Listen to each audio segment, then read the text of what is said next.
Happy Monday, friends.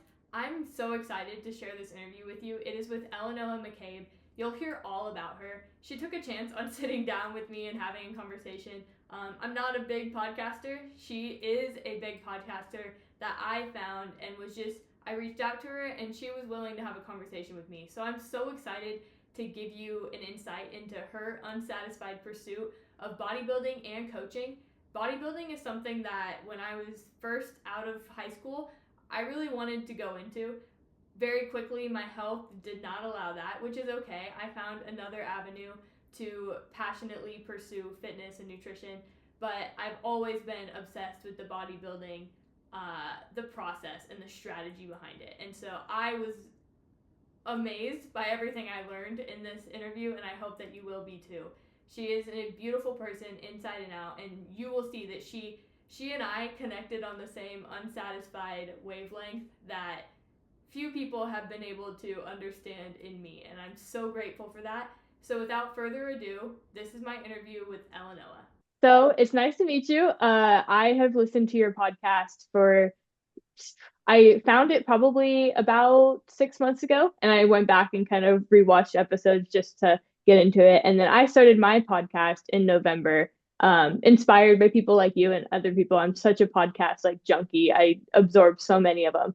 And I Yeah. just really related to parts of your story. And so that's what it has why it became a thing for me. So I would like Mm. you to just kind of give your introduction, introduce who you are so that my listeners can get to know you the way that kind of I have gotten to know you. Okay, perfect. I love that. Well, I appreciate you having me on. It's always kind of fun to be on the other side of things, like when you're podcasting, and also welcome to the podcasting world. So yeah, my name is Elenoa. I go by Noah. I'm an IFBB Bikini Pro, an online health and fitness coach. I'm the host of the Becoming Relentless podcast, and essentially I feel like I was put on this earth to help women, help people. And I feel like my vehicle of doing that is through fitness. So I've used like my own bodybuilding journey, my own fitness journey, everything that I've gone through to help me give back to others. That's awesome. And you're doing it, Yeah. obviously, because it's working for people like me. So you sort of mentioned it there, but is helping Mhm. women what you're passionate about, and where did that passion come from? Like, how did you sort of first realize like this is what I want to do? Yeah, that's a great question. I think it's been over the years. It's something that built up. It wasn't something that I just woke up and was like, oh my gosh, this is it. But I think throughout college, like a lot of people, you go through a lot of personal transformation. Like it's just a time that is full of new experiences, maybe new people. Like even if you go to school like in your hometown, you're still being exposed to like new things. And I when I went to college, I moved out of state, was all by myself, and I kind of did that on purpose. I wanted to just pu- push myself. And I think I've always had that internal trait of wanting to be uncomfortable and grow. Mm. And like, I knew one way to do that was to move from California to Colorado, where I didn't know anybody. I didn't tour the college before I committed. I just said, yep, I want to go there. Like, it looks cool. Um, and throughout college, I got to meet a lot of different people, and I saw another girl actually bodybuild. It was one of my Mm. coworkers. We worked at the rec center. She went through a bodybuilding prep, and the whole time in college, I've been trying to figure out like how I wanted to get in shape, really. I did swim in high school, but I didn't do it in college. I was kind of trying different things like workout classes. I tried Mm. um what is that? Beyond the Bikini guide, like the Kayla It Signs BBG guide, where it's like Yeah. more circuit work. Like I was just trying all these different ways to like get fit. And once I saw my friend go through that prep, I was like, you know what? I think I would really like to do that. And so after I went to her show, I saw it, I committed to doing a prep. I just like jumped all in.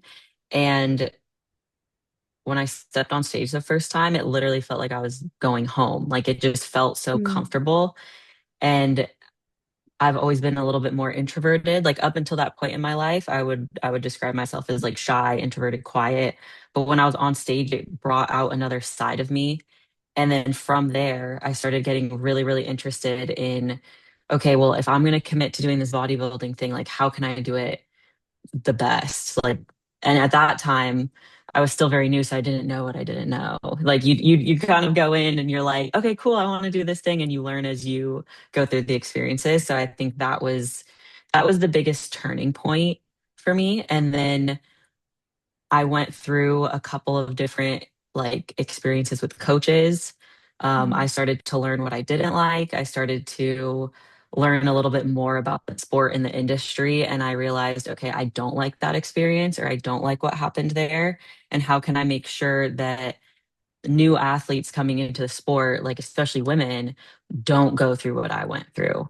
So it was a kind of a culmination of different things. But over the years, I think it was 2 or 3 years into my bodybuilding journey, I realized one, I have an aptitude for teaching. Like both of my Mhm. parents are teachers. I feel like I grew up in a household that really encouraged like leading and teaching others. So it's kind of an innate ability that I'd had, like a skill that I'd honed. And bodybuilding just became like my fixation, I guess. So that's where the path started. And then from there, like over the last few years, I've just realized like, hey, I just want to help women in general, like not just with bodybuilding, but all walks of life, all different kinds of women, like whether you're a mom, whether you work like in an office, whether you do both, like whatever it is that you're doing, like fitness is so foundational. Your health is so important. And there's so much misinformation out there that I want to be Mhm.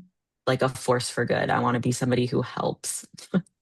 Yeah, I love that. And the thing I love most, I have a passion for helping other people start to use their passions because nothing makes Yeah. me more sad is like when you can see what somebody's passion is, but they're not using it or they're not capitalizing on it, or maybe they don't even know they have it.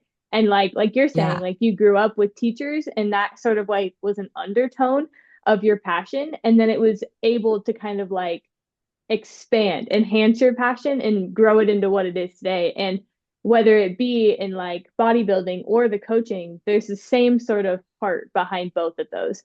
And that's what I think is so beautiful about when we do use what we've been given.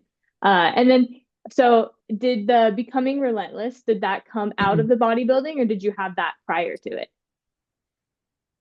I would say I had it before bodybuilding, but I didn't really know how to articulate it. It was Mm, like becoming relentless was something that I think I lived by. And then eventually I was like, oh, I can make that a podcast. It also, I had other co-hosts. So it wasn't just me that like came up mm. with Becoming Relentless. I had Cecily and Danielle. They were my other co-hosts as well. So I think we all sat down one day together and we were talking about what bodybuilding meant to us and what we would want to bring to the podcast space. And we settled on that. So I think it wasn't just me, it was like a group effort. That's awesome. That's awesome. I think it's fun because to kind of segue off of that is that Mhm. I think people oftentimes think that bodybuilding is a selfish thing. I have some friends who have also, they're guys, so it's a little bit different for them, but they're in the bodybuilding space. And I think outsiders often see it as such a selfish thing, but it's no different than like run clubs. Like there is a community of people who do it. And Mhm. also, like you touched on it, is that your passion wasn't to do it to like necessarily look your best, but it's to help communicate a message. So do you want to touch on that Mhm. a little bit? Like why bodybuilding is often misunderstood by people who just look at it as like, oh yeah, this is just a show that they do and it's somebody who looks like that all the time. Like just touch on that a little bit because it's a very misconceived Yeah. form of like sport fitness.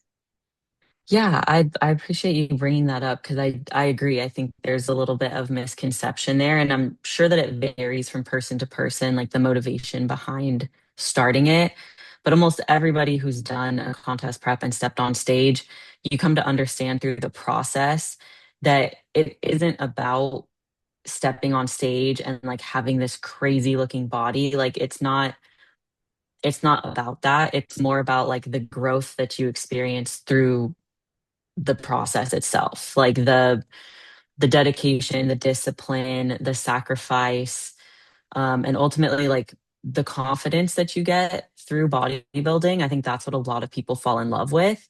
But I also think like there are some people where you can get really lost in the sauce. And like I Mm. have too. Like you can get lost in the always wanting to be better and like striving for this perfect version of yourself, or a version that the judges will deem as like worthy of winning. It can be easy to get lost in chasing that.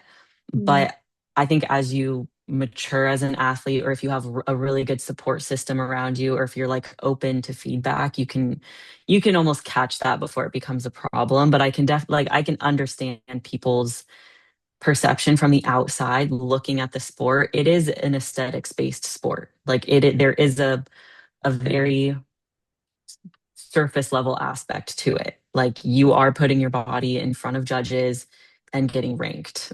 Like that is by how you look. And that is Yeah.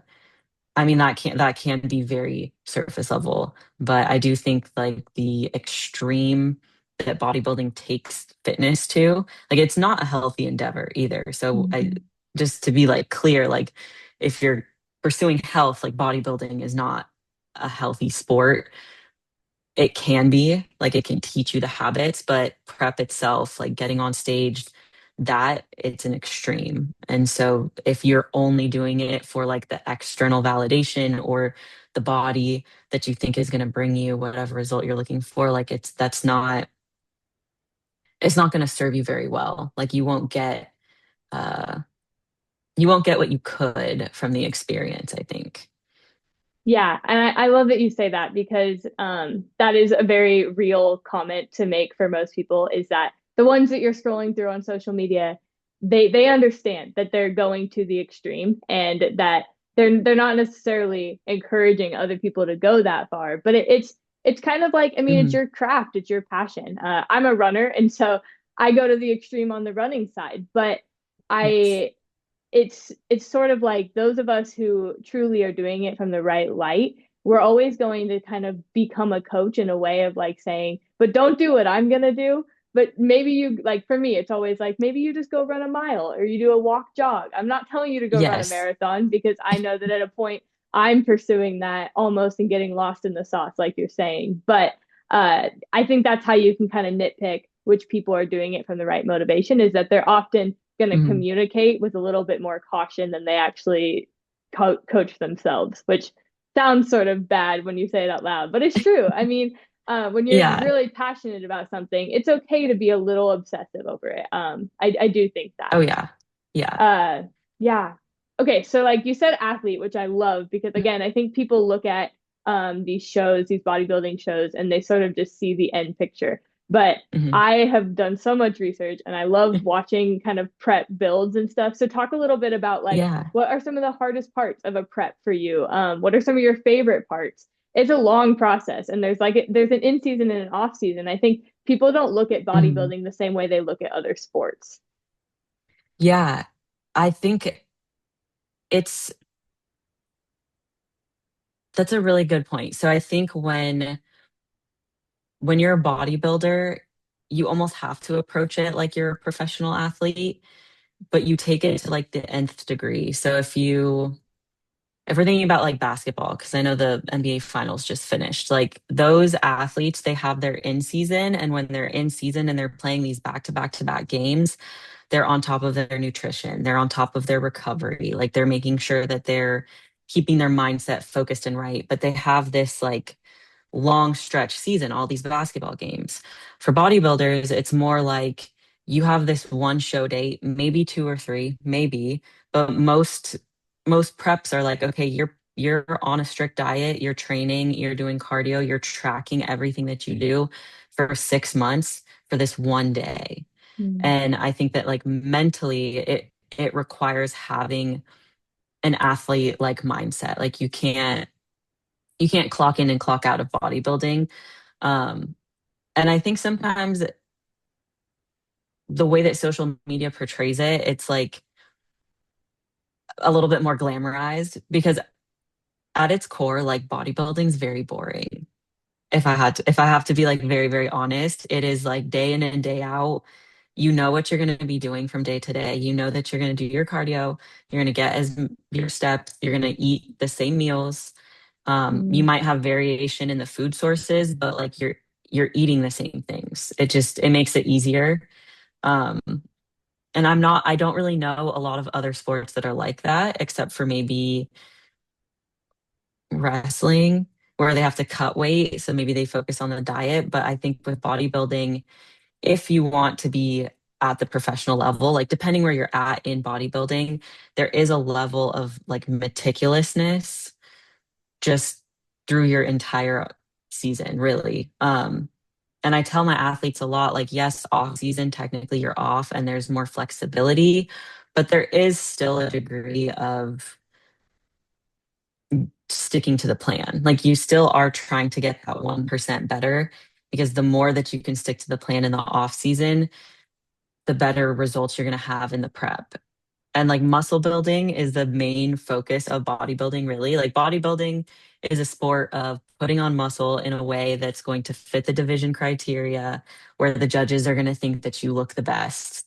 And muscle building takes time. So it is an elongated sport. Whereas, like, maybe with other sports, well, I don't know. I mean, you're still training. Like, I guess all sports are like, it takes a lot of time to get to where you want to be. I think with bodybuilding, there can be, misconceptions of taking shortcuts or like getting to the top really quickly. Um, but there is still an element of like, hey, if you want to go far in the sport, you need to go slow and like be okay with that. Yeah, and I think bodybuilding, and you mentioned wrestling. I grew up with brothers that wrestled, and the Yeah. thing about that sport or bodybuilding is that there's no equipment to blame. You Mhm. are the equipment in a way. And so like I think of even as a runner, I can always blame, like, I don't know, maybe I blew out a shoe, or Mhm. like the road had a hole in it. But in bodybuilding or wrestling, it's just you. So it's almost like that no excuse. You're opening yourself up to having no excuses. Like it's you or it's you. There's nobody else to blame. Yep. Yeah, there's like an element of that like radical just self responsibility. Like, hey, like this is on me. I either took this time period seriously and I made improvements or I didn't, and now we're gonna see what happens with Yeah, like on yeah, seasons and off seasons. Yeah. yeah. So what's been your highest, like your favorite part of bodybuilding? Mhm. And maybe one of your lowest moments. Mhm. I think my favorite part of bodybuilding, like hands down, has just been the community Hmm. because it is like a more niche sport, and a lot of the people in my like close inner circle, they've either been a bodybuilder or they've tried it, or they live their life almost like a bodybuilder. The community that it attracts, like I've been really lucky to find some like amazing strong women who we just have the same mindset and the same approach in life. So I think that's been my favorite part of bodybuilding, is like finding friends and connections and like Hmm. building this little community for myself. And I also think it's deepened my love for the process of things. Like I've always been somebody who has this like urgency. Like I've always felt this inner drive to just achieve and go and push myself. And I think that like bodybuilding has almost taught me that it's okay to slow down and enjoy the process, and that it's Hmm. actually in the process that I'm going to grow. It's not trying to just get to the end result all the time. So that's been something bodybuilding's like really just kept instilling in me. Yeah. Um, and then you asked what's been the hardest part. Hmm. I think the hardest part is almost like the opposite side of that same coin. It's like the delayed gratification piece, Hmm. because I am trying to achieve something. Like I do have this end goal that I want to achieve within bodybuilding. And so the hardest part is realizing that like I just need to have patience. And there is delayed gratification involved.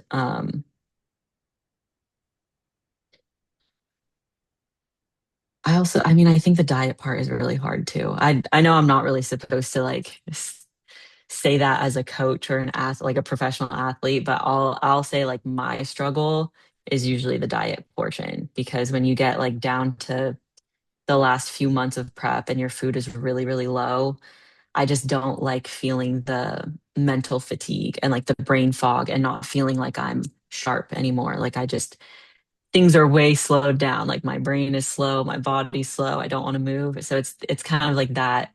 Not necessarily like I guess the dieting itself, but just knowing that my food is so low that I can't function the way that I normally do. Yeah. That's always hard. Like every prep that always gets me. Mm. And it's interesting again because in other sports, it's almost like you can always use your diet to fuel better performance, or like you eat more, you usually perform more. With Hmm. bodybuilding, that's a little bit backwards at a certain point. Like once you get to the end, you can't eat more to be better at the competition. It's actually the opposite. You kind of need to um, pull it back, suck it dry, and then refeed and get it at that peak day. Hmm. But it's such I'm amazed at how people like get it down and like, and even then, like they do it for one show. And then I've been reading how there's some people who will like immediately get done with the show, wait a week and do another one because it's almost like they figured out one little thing that they can change and they don't want to go into an off season and lose that and then they go right back. And so yeah, I think Yeah. I'm fascinated by it because it's almost like it's an experiment, like truly, and it's not Hmm. anything that anybody else like you can't like when you're running or something. I can look up what Kipchoge just ran for his Boston Marathon time or whatever, and I can sort of use that against me when when Hmm. again you're the equipment. There's no other like outside source because you could operate completely different than somebody else doing the bodybuilding. Yep. Yeah, and everybody's going to be different. There are some women that I've coached that have not had to like get their calories below a certain level. And then there are some women, and like myself included, where to your point, like we're eating 900 calories a day for a couple weeks, and you're going into a show, like you're going into your quote unquote game day, Yeah. not eating. So it is so interesting. And I like how you say that we are our own equipment. I don't think I've ever really thought of it that way, but it is true. Like you are your own equipment in bodybuilding. Yeah, I think that I just think that empowers you. It both empowers you and it's a little terrifying because again, you don't have anybody else to blame. Um, but Yes. yeah, I like to think of running that same way. That's why I love endurance sports. It's because Mhm. um there is less room to blame other things. Like I've always been an individual sport person because when it goes well, I don't really want to take the credit, but when it goes bad, I don't want to have to blame other people either. And so it's better if Yeah. I'm the only person to blame, I guess. Whatever that means about me, I don't know. And so going into like the coaching side, so you started coaching, um, where do you see like being a competitor but also being a coach? And then I think it's crazy that you also like you are coached by somebody else. I haven't necessarily done that, I guess. I've never had like a Yeah. coach beyond what I was in when I was in college sports. So talk about that, like Mhm. kind of being both the coachee and the coach at the same time. Yeah. I think so. Being like as a coach myself, I've learned from my experience as an athlete, but whenever I've tried to coach myself, there's just a level of accountability that having somebody else watch you and almost expect that you meet these certain things. I like having that. Like I like having the accountability. Um, but when I first started, like I hired a coach who was just local to me, and I didn't really do a lot of research. I just kind of went in and was like, yeah, I'll work with you. And I think because of that experience and because of my experience with past coaches, that's also taught me how I want to coach others. So it is interesting. Like as a athlete myself, there's a standard that I hold myself to. And then it also kind of translates to my athletes because I'm like, Mm, okay, well, if I'm saying that like I'm going to hit this plan and I have these standards and this is where I'm holding myself and I know I can do it, then I know I can hold my athletes to the same standard. And that's something that I talk about a lot with them is I'm never going to ask them to do something that mm, I haven't done myself. So when things get really hard or when they feel like they are coming up against like an obstacle or a challenge that they're just like, I don't think I can do this. Like, I don't think that I can achieve this or stick to this plan or whatever it might be. It's like, hey, you and I, like, we're not so different. Like, I've been in your yeah. shoes. I know what it's like to feel this or experience this or have this like seemingly insurmountable mountain right in front of you and feel like I can't do that, but you can. And I know because I've done it. So let me take you, like, I'll walk hand in hand with you up this mountain and like we can get through it together. Um, and I think that I only have that perspective because of the coaches that I've had. Like I've learned, okay, cool. I like his strategy. I like her strategy. I don't like that they do this. I can take that and then help my clients better. So it's almost like it's a good way to have checks and balances, I think, for myself too. Because if, as an athlete, like if I'm struggling with something, then it gives me better perspective on where my clients might be struggling too. And then, like, vice versa. I also really feel like I learn a lot from my clients, like, not just from my Mm, coaches, but a lot of the women that I work with, like, they're my inspiration. Like they are going through so many things. They have so many busy lives that they're doing. And so like watching them overcome hard things when they've got so much more on their plate, maybe compared to like what I have right in front of me, I'm like, okay, she is crushing it. I know that I can do it too. So mm. it's like it works both ways, I guess. Like the relationship goes in both directions. Yeah, I love that. And obviously this is true with anything. It's if you can teach it, that just means you got it locked in. And so like if you're somebody who can coach somebody else through a body prep, that just means that you can do it for yourself as well. And so I think that that mutually Mhm. beneficial relationship is super, super cool. And I think we Yeah. need more of that because again, we're given gifts by God to share. And so if you're just Mhm. keeping them for yourself, if you're just becoming an IFBB pro just for yourself, that's okay. But how much more can that joy be multiplied if you do it for some other people? Like I bet I don't know if you've had another IFBB pro that you've coached, but I bet seeing them on stage and winning is almost just as fun as when you were up there. Yes, I'll say seeing my athletes on stage is a little bit more fulfilling Hmm. than me being on stage. And I was just talking about that with somebody. Like when I went pro and I earned my pro card, there was like a moment of like, okay, yeah, I did it. Like, oh my gosh, great. But the environment that I was in at the time when I won, it wasn't really seen as like a huge achievement. Like Hmm.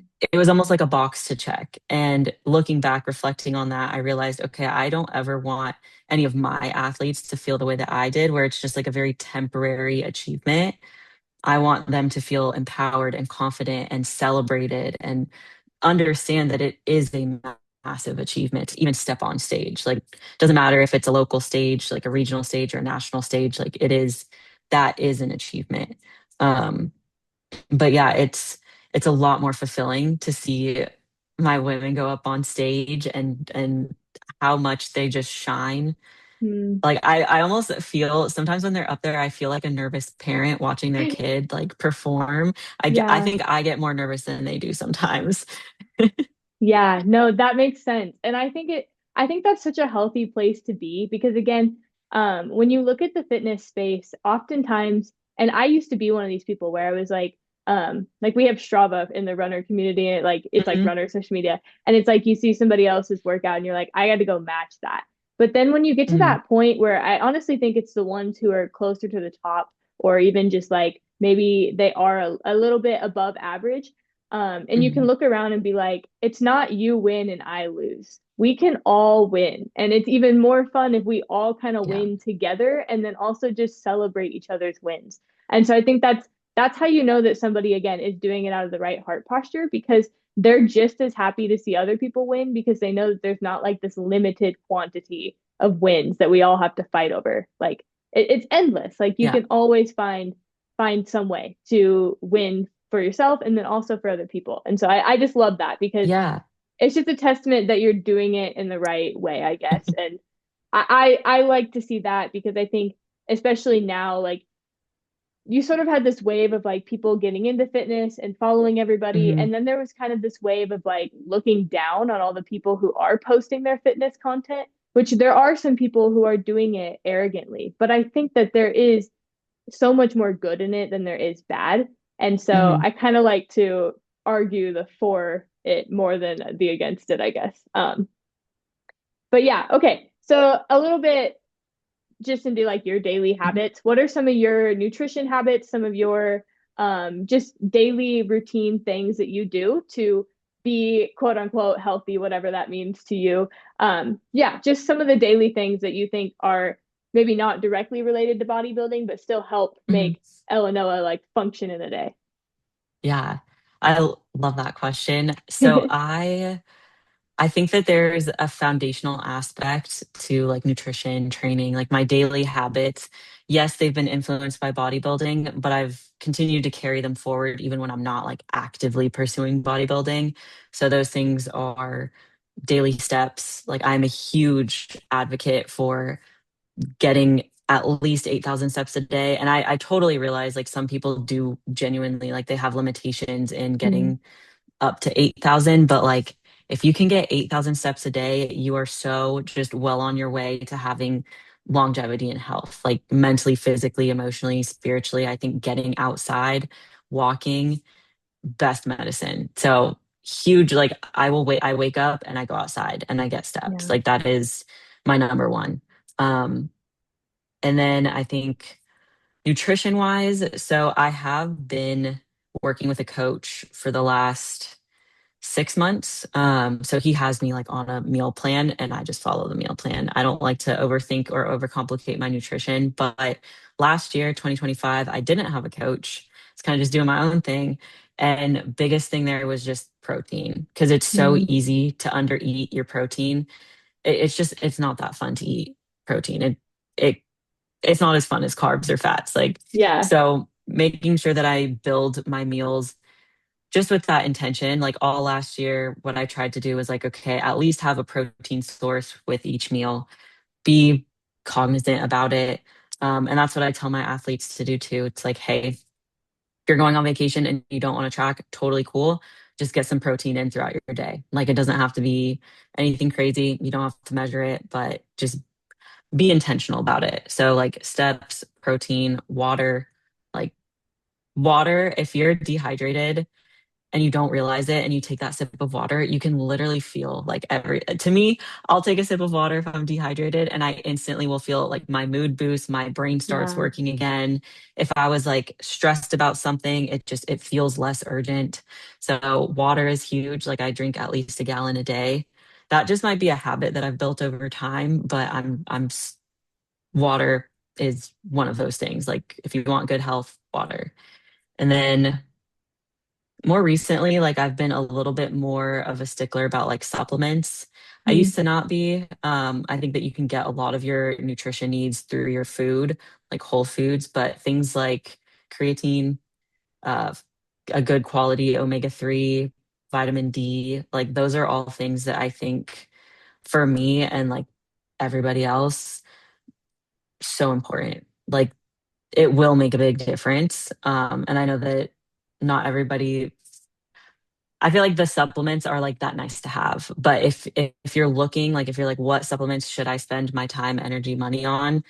Like get creatine, a good quality fish oil, and vitamin D. Like those, you can't go wrong with those. I'm trying to think what else. My daily habits.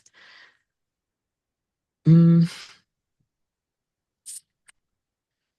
I don't train every day. I train 4 times a week, sometimes five, mm, but getting some sort of exercise. So again, like the walks, I will get some form of exercise. It might not be strength training every day, but some sort of bodily movement. And then something for your mind. Like I'm also, so I actually, this is like super recent and you'll have to interject if I go off on a tangent, but I actually, I just like recently got a diagnosis of OCD. Mm, So there are certain like quirks and habits and like daily routine things that I do that I thought were very like normal. And it turns out like that actually might be a little bit obsessive compulsive. So wow. I'm trying to like think through like, okay, what is it that I do that would be like helpful in the day to day for people to hear? But like the mindset thing that comes to mind because I always try to learn something new. And if I'm like in bed and I'm thinking back over the day and I can't think of something that I learned, I will go like look something up or go like pick up a book or try to actively learn something new because I it's almost like that mental checkbox. Like I have to learn something new. Yeah. Super random. No, I love that. That is why, are you a reader? Do you like to read? Mhm. I That's why do. I Yeah. am a big reader because I love just hearing different ideas. And it's even like Mhm. I almost like hearing different ideas, but then seeing things that I've always thought and thought that nobody else thought before. And so it's almost like you're learning something you already like had sort of felt or known, but hearing Mhm. somebody else like having the same thought, and then you just feel seen. And that's why I love reading and love podcasts for that reason, like to just learn something new every day. I think that, Yes. Same. like if you apply the gym metaphor, it's like if you don't go to the gym, your muscles atrophy. If you don't use your brain, if you don't let different brain like neurons light up, they're going to atrophy. And so our brain loves new things. It loves Yes. neuroplasticity to grow. And so I think that is crucial there too, because our brains got to go with us too. So we can't just train our bodies and never train our brains. So I love that that's an intentional part of your day as It well. is. Yeah. Um, so training wise, you said you don't train every day. What is your Mhm. kind of going into like getting ready for a prep-ish thing? Is that true? Yeah, so I just wrapped up a cut and then we're gonna go through a growth phase. Mm, So probably won't start prepping until maybe like early next year. So like if I do a show, it'll be end of 2027. Like that would probably be the earliest. But yes, I'm going into a growth phase. Training for the last like year and a half has been 4 times a week. And just based off of like the judges' feedback, that's how my training was designed.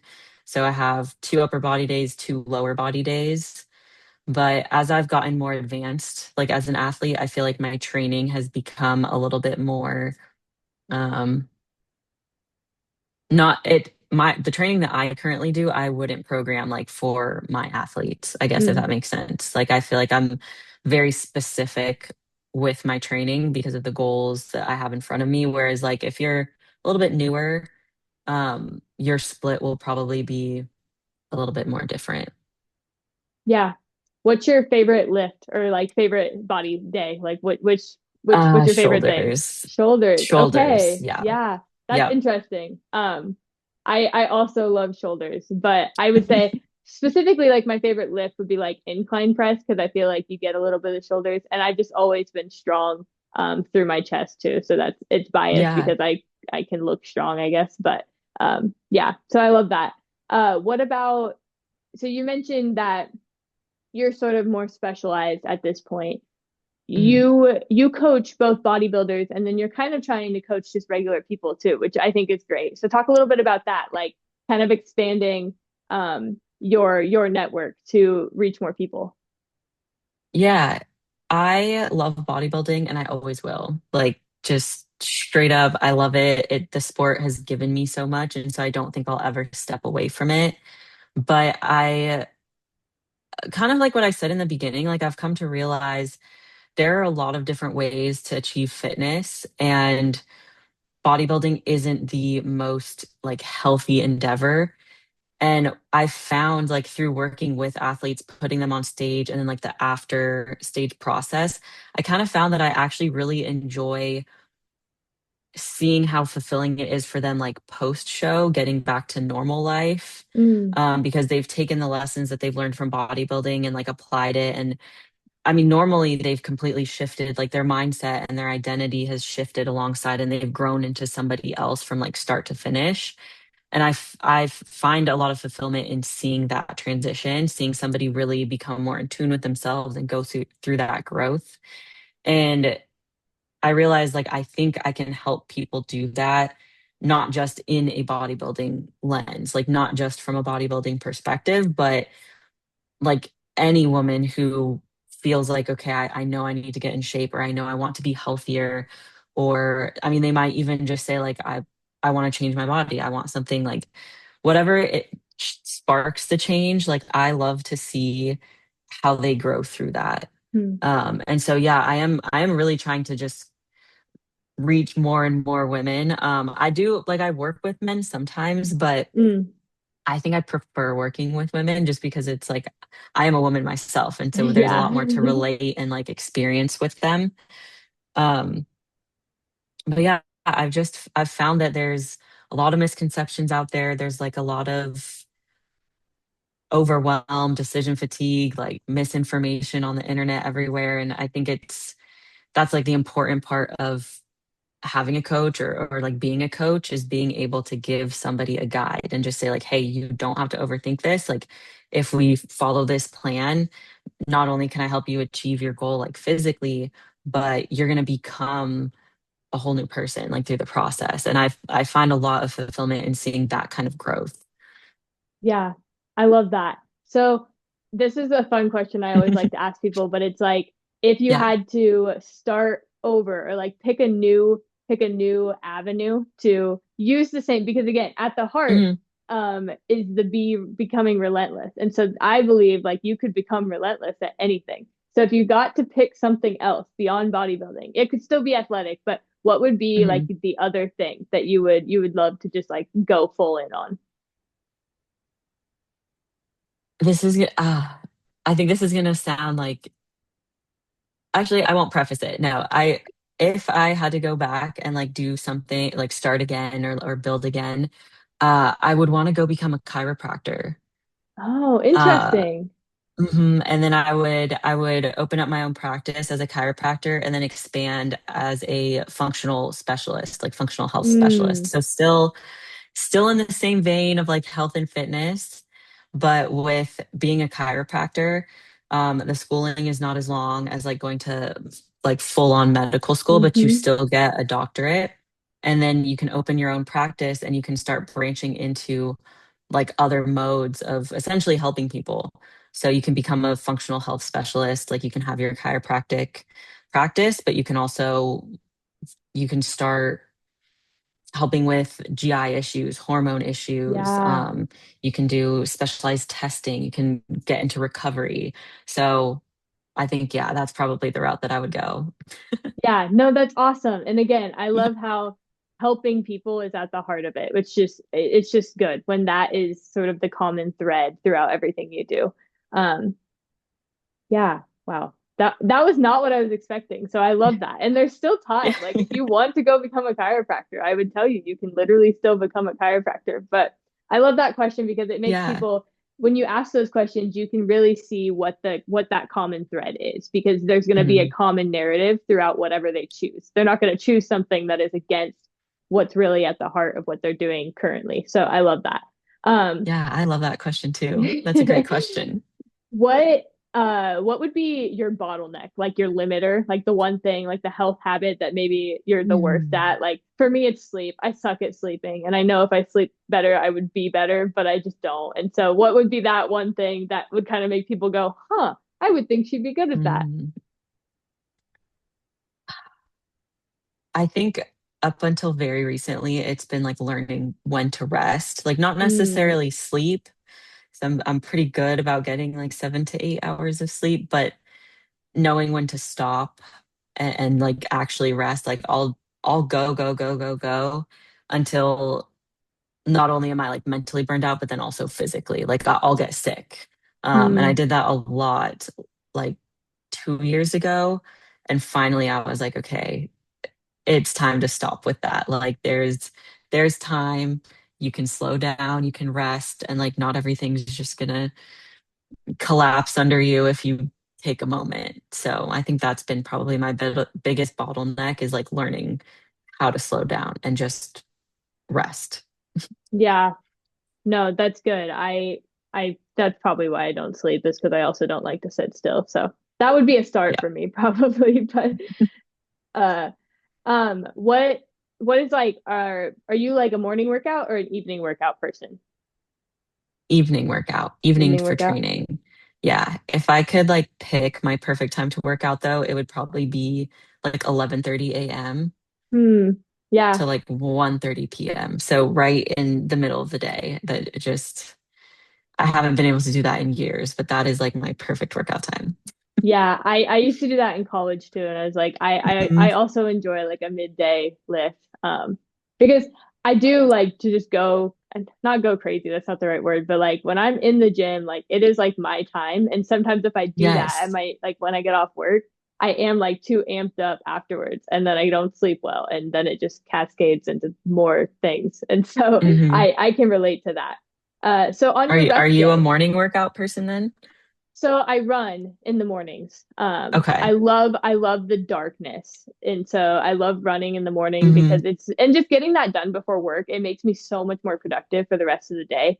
Yeah. And running is something most people hate. And so again, like starting your day off with something You're other like, I did. people hate, yeah, like you just Yeah. feel great about it. But I love going to a gym where you have like that gym vibe. Like Hmm. um I just got to go recently moved, and so I'm in kind of like an actual gym now. And it's just fun at Yeah. like 5 p.m. when, yes, I may have to wait for a piece of equipment, but it's because somebody else is actually like trying to get better at the gym as well. And so I Hmm. love that kind of busy gym environment. And so I do like an evening lift because you get that. You get like all the Yeah. other people who are just there to train at the end of the day, and it's like their time as well. Whereas if you go in the Hmm. morning, sometimes I feel like in the morning you get the people who are like, I have to get this done because I don't really want to be here. And I'm like, I'm going to be here because this is the best part of my day. And so at the end of the day, I feel like you get more of those people. Yeah, I would agree with that. I think it's funny because morning is like for me in my brain, morning is like cardio.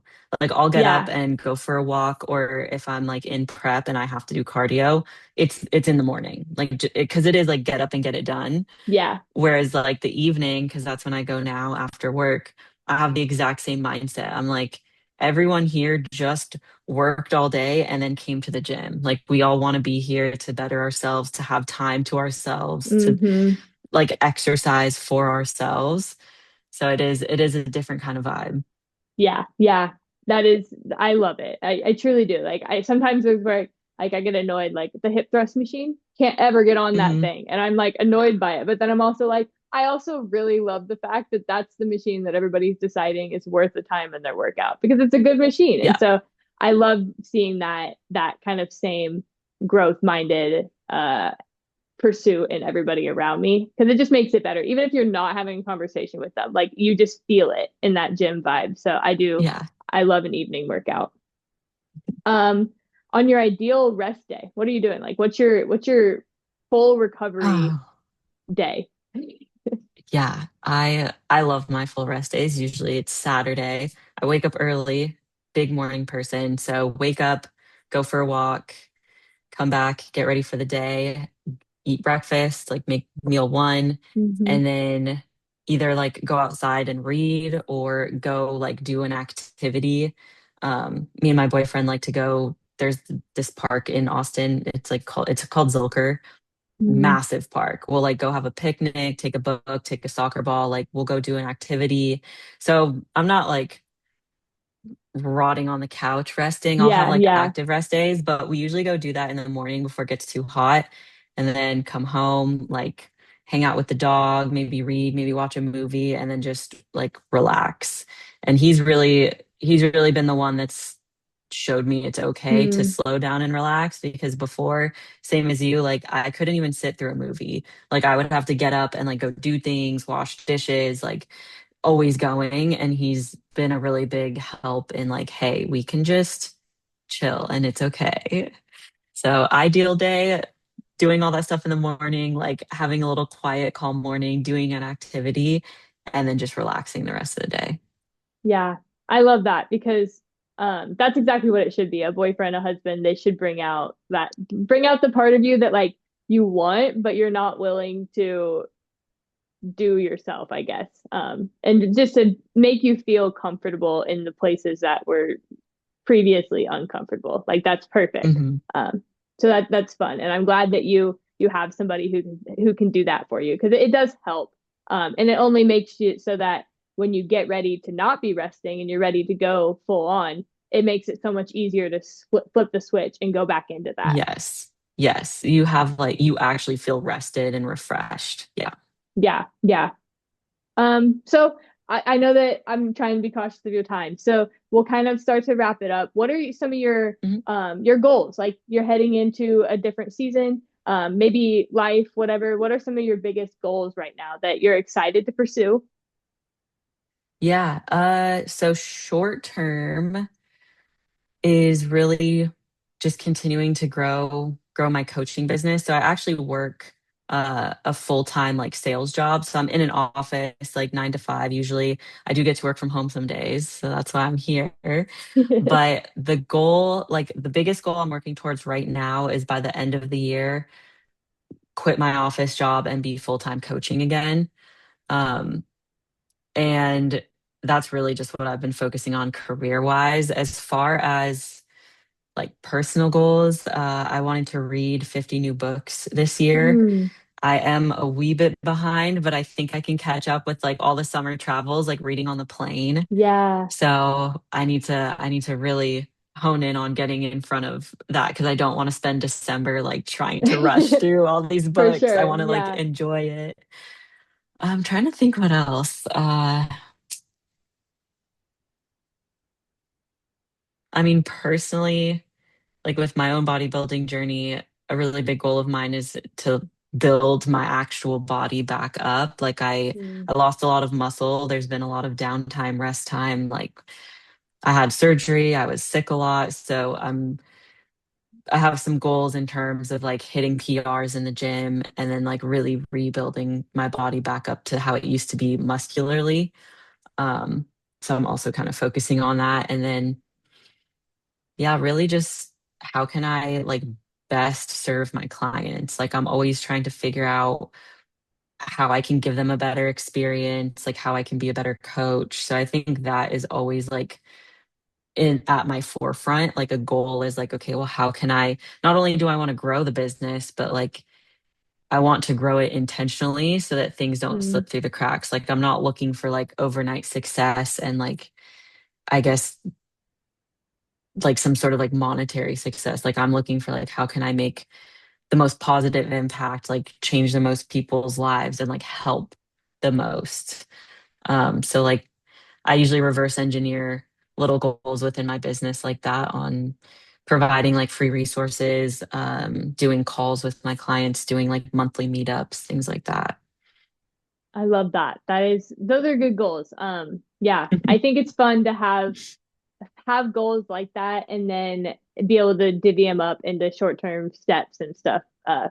That's crucial. I think too many people they either don't set goals or they don't set goals with actual like attainable action steps. They just set them and they let them sit there and rot while they don't achieve them. So I love that. So all right, you want to do like a lightning round and then you can shout out whatever you want at the end. Yeah, absolutely. Okay, so what's one thing that people do in the gym that drives you absolutely crazy? Hmm. Uh,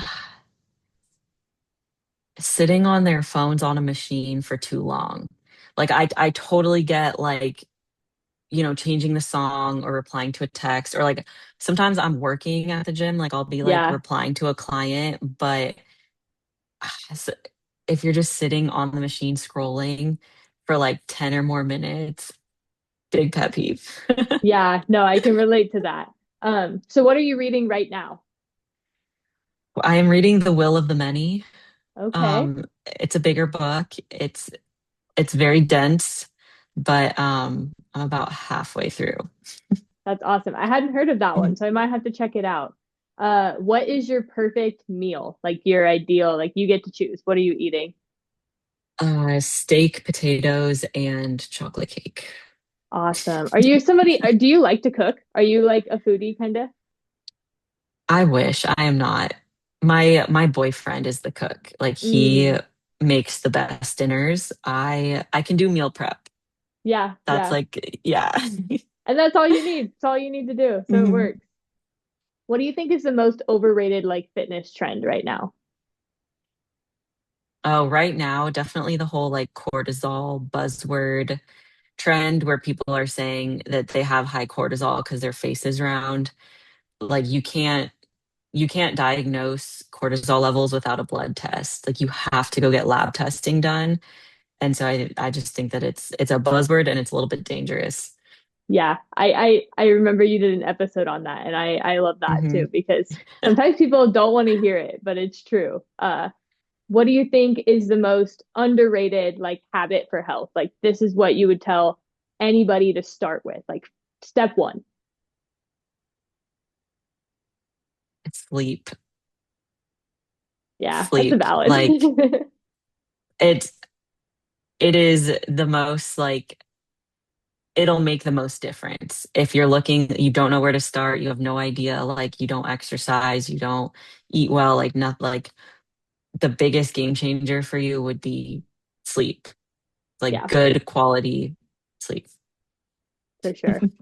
What is your go-to cardio? Which you probably already It, said, but walking outside, but I don't know if that counts as cardio. So like if it's prescribed like machine cardio, Stairmaster. all right. Yeah. Yeah. What's the longest you've walked on a Stairmaster? Like I did like straight or in a day. either because I did like 15 minutes the other day. And again, I'm a runner. So I thought it was going to be easy. It was not easy. I was dripping in sweat by the end of it. And I literally did 15 minutes.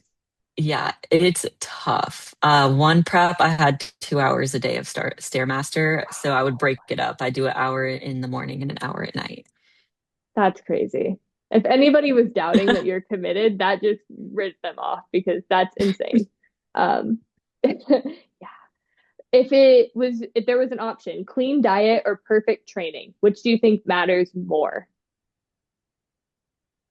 Ooh, that is a great question. I think diet only because, well, oh, that's such a hard question. That's a really, really good question. I'm gonna say diet. Like Okay. I think the foods that you eat can impact your body a little bit more, but like having muscle mass is just so important. Yeah, So I I think don't that know. that question is really important for women especially because we are so much more likely to be under muscled and later in life that is such a Hmm drastic problem. So I can see the Yeah, dilemma of it and especially in women because it and this is me speaking as a woman, so it's biased, but I think men can get away with a little bit more. oh Women yeah, later in life especially cannot. And so having yeah. that base of muscle is crucial. What is one food that maybe it's unhealthy or slightly less healthy that you'll never give up? Oh, chocolate for sure. Yeah, I have a massive sweet tooth, so like chocolate is my favorite. Yeah, yeah. What is your favorite hobby outside of the gym? Hmm.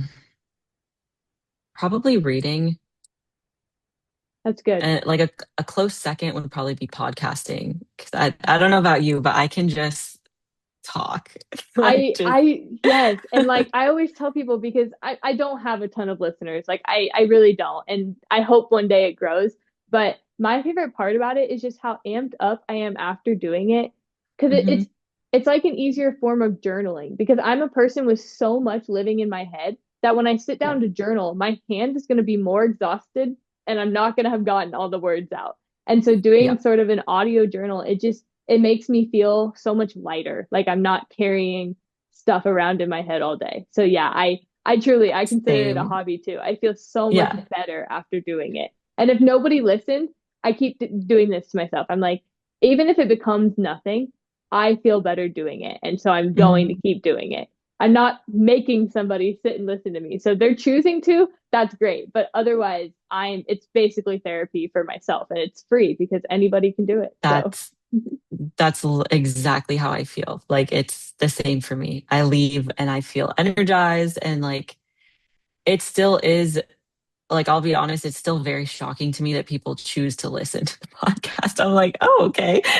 Thanks. Like I have an idea. I will write it down. Sometimes I don't write it down and I just go and I'm just talking. Like it just feels very, yeah, almost therapeutic. Like I get to talk to a friend and then leave and it just happens to be out on the internet.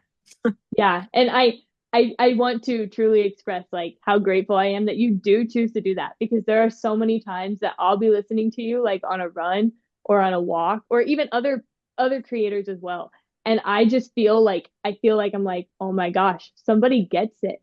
Like somebody has Hmm. had the thought and I haven't because sometimes I'll have thoughts in my head and they're like half baked.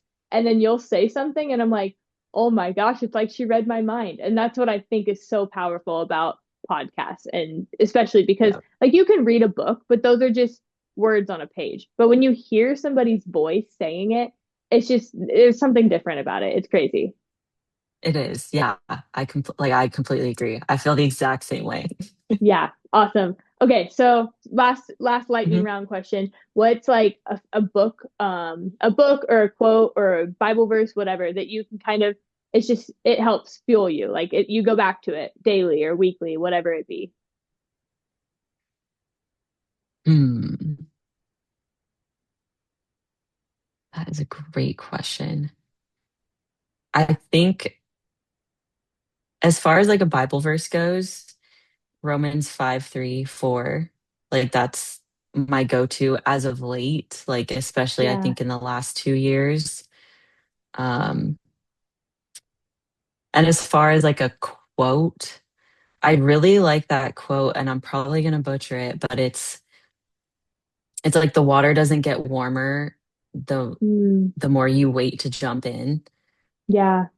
And it speaks to like, hey, if you have an idea, if you feel called to do something, like go for it, jump in, because the longer you wait, it doesn't make it any easier. And I think like the more action that you can take and the more decisive you can be with things and the more you just like lean into what's interesting to you, the more clear the path will become. Like you won't understand or see it or feel it until you take action. So just go for it. And I think that quote just always reminds me like, okay, the water's not getting any warmer. Like I gotta jump in. Yeah, I think that too. Like if you're asking yourself the what um, Hmm. if you wait, is it gonna get better or are you just gonna be older? Like so many times, like people will Hmm. say, even in the fitness thing, they're like, well, I'll lose weight eventually, or like I don't know. And I'm just like, will it actually be any better or will you just be older and odds are it'll be harder. So you should probably just do it today. So yeah, Just jump in. yeah, for sure. Yeah. Okay, well, thank you Love for that. talking to me. Do you want to shout out your Instagram or your coaching? I hope that my listeners will go check you out because I you truly have been a voice in my ears, and it's so powerful to just find other people who can help. Yeah. I really appreciate that, Morgan. Thank you. I mean, it's been really great. I love our conversation. It just feels very natural. Yeah, my Instagram is Noah McCabe underscore IFBB pro. And you can DM me literally anytime. I love talking to people. And the links are all in my bio on Instagram. If you're interested in my podcast, it's on Spotify, Apple Podcasts, YouTube, and it's just the Becoming Relentless podcast. And yeah, please like reach out at any time, comment, like DM me. I genuinely love connecting with other people. So I really appreciate you having me on. Thank you.